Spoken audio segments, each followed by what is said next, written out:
All right, kids, I'm ready to read Escape from Warsaw, Chapter 12. That will be called The Hand. Now, before I read Chapter 12, I just want to do a quick review of Chapter 11, which was called The Road to Posen. The setting is the road to Posen. They're no longer in Warsaw, but they're traveling along this road in between Warsaw and Posen. Once they get to Posen, remember they find out that Edek is not there at that camp, that he's been transferred about a mile down the road to this other camp, and I'm just going to guess it's called the Worth camp. I don't know, I can't pronounce that. We know it's after 1944. It's somewhere between 1944 and 1945. We do know that the Nazis are displaced, but they've left lots of destruction in their path, but the Russian army is now in control. Okay? The characters in this chapter, chapter 11, are Ruth, Branya, and Jan. Jan is present. He doesn't speak. The primary character in this chapter is Ruth. She does most of the talking. She talks to some minor characters, but she is the primary main character. Branya does talk just a little bit. Jan doesn't really, but we know he's present. Okay, so a good summary of chapter 11 would be that the kids made their way to Posen along that road, where they learned that Edek has run away from this Worth camp, this camp that he's been transferred to because he was sick.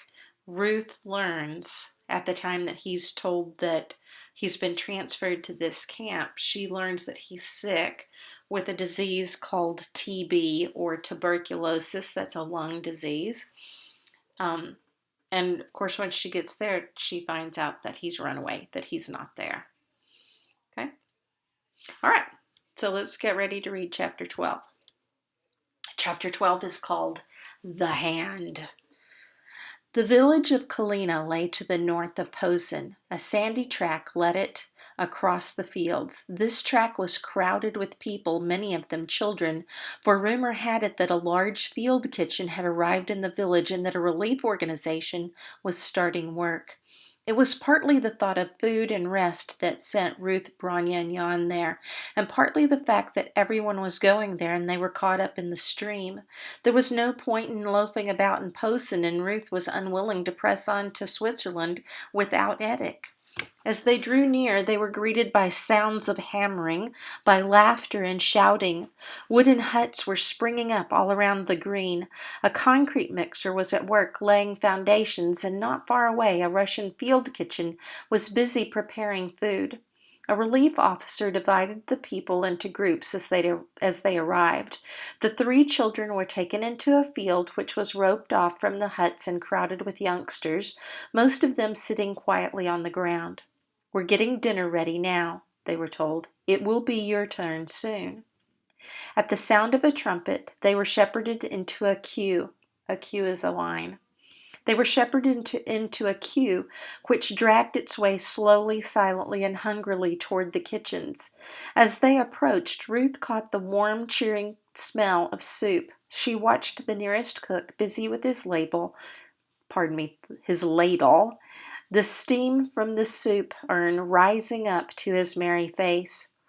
"The war's over, I tell you. Our Russian armies have met the Americans on the Elbe. Germany's done for," he was saying. "Wonderful news, isn't it? I don't know what's wrong with these children. You'd think it would cheer them up to hear that the war's over, but they don't seem to hear me. You, Sonny, you with the sick giraffe under your arm. Oh, it's a cock, is it? Looks to me a bit trodden on.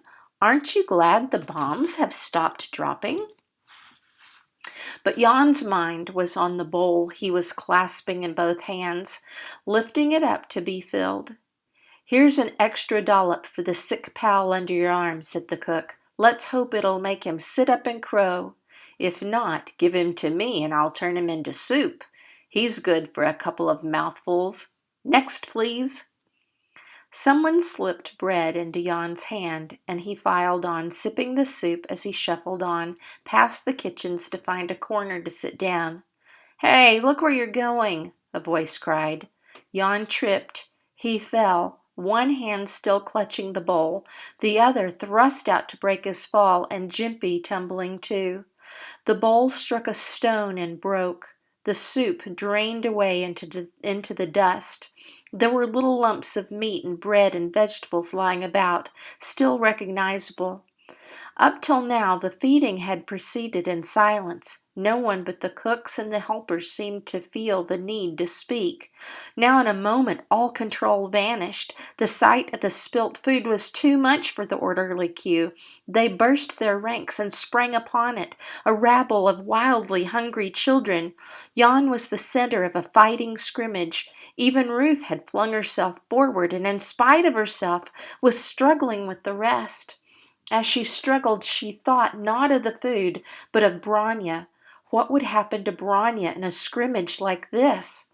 The sudden onrush took the children and workers by surprise. They did what they could to restore order, but it was as if a dam had burst, and all they could do was stand aside till the waters had subsided. Jan, dirty and much bruised, was the last to pick himself up. Jimpy lay quite still, his neck broken. The boy was too dazed to grasp what had happened. The broken bits of bowl had been squashed into the ground. Of the spilt food, there was no sign anywhere. Then a sparrow spotted a single breadcrumb and, dipping down swiftly, thieved it without anyone's noticing. Someone took Jan by the elbow and made him sit down, placing a fresh bowl of steaming soup in his hands. Where was Branya? Mercifully, she had not been in the scrimmage at all. The cook, who had been in the act of serving her, had snatched her up and held her clear. It was as well that he had, for she was the smallest person there. And Ruth? There had been children on top and all around her, and someone's foot had been on her hair so that she could not turn her head. She had reached blindly for the food, but caught only a hand. For some reason or other, she clung on to the hand, and when everyone about her had got up and her hair was free, she had not let go. Then she looked to see whose hand it was, and it was Edic's. All right, tomorrow I'll read you the chapter called Frozen Journey. Y'all have a great rest of your day.